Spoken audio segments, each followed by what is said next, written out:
Hello friends, welcome back to the new video guys and my YouTube channel guys. Today friend we are going to upload guys how can we on eye comfort in our Oppo phone device. Friends, you want to on guys your phone eye comfort setting. So friend, how can you on and friend, how can you use it? Today friends, I will show you in this video.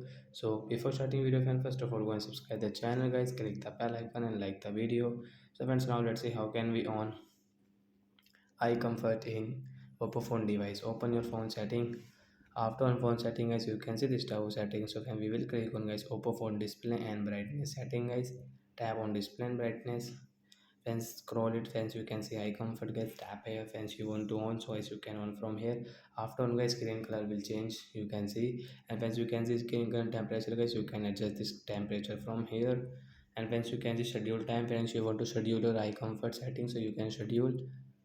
So guys, when we operate phone at night, so guys, we should on guys our eye comfort. Then guys, we can operate our phone easily. So like that guys, we can on and guys, we can use it. Bye guys.